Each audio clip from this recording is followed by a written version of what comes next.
11ই March, সময় দুপুর 2:30।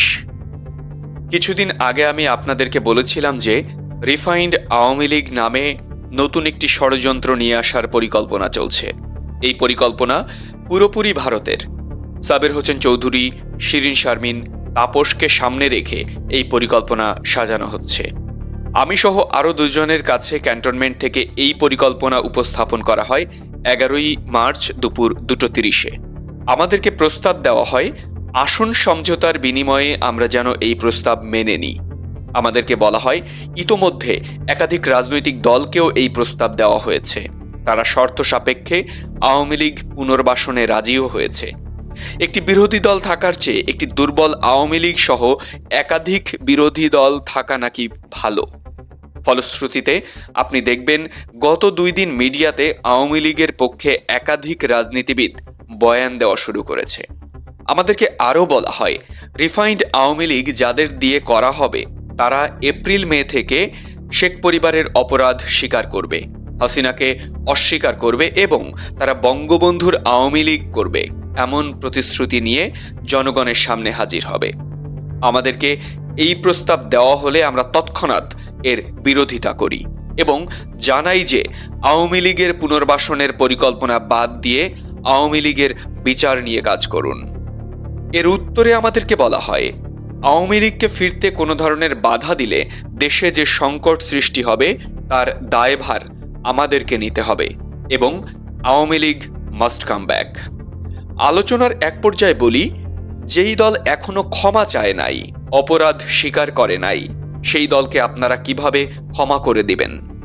অপর দিক থেকে রেগে গিয়ে উত্তর আসে, you people know nothing, you lack wisdom and experience, we are in this service for at least 40 years.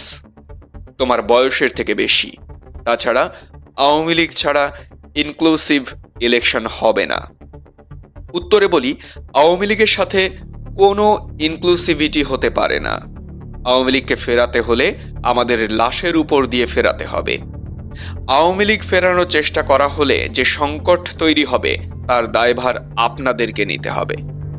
পরে মিটিং অসমাপ্ত রেখেই আমাদের চলে আসতে হয়।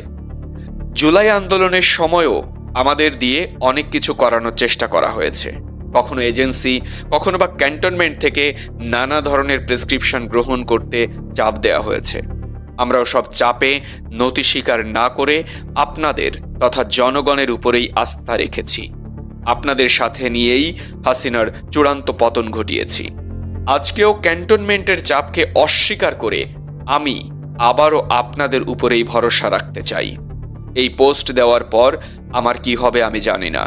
নানামুখী প্রেসারে আমাকে হয়তো পড়তে হবে, হয়তো বিপদেও পড়তে হতে পারে, কিন্তু আওয়ামী লীগ নিষিদ্ধের প্রশ্নে কোনো ধরনের আপোষ করার সুযোগ নাই।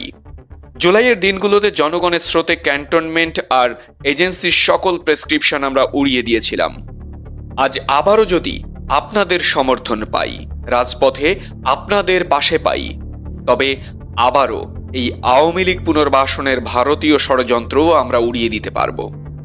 আসুন সকল যদি কিন্তু এগুলোকে পাশে রেখে আওয়ামী লীগের বিরুদ্ধে আমরা ঐক্যবদ্ধ হই। আওয়ামী লীগ রাজনীতি করতে পারলে জুলাই ব্যর্থ হয়ে যাবে। আমাদের শরীরে এক বিন্দু রক্ত থাকা পর্যন্ত আমাদের শহীদদের রক্ত আমরা বৃথা হতে দেব না।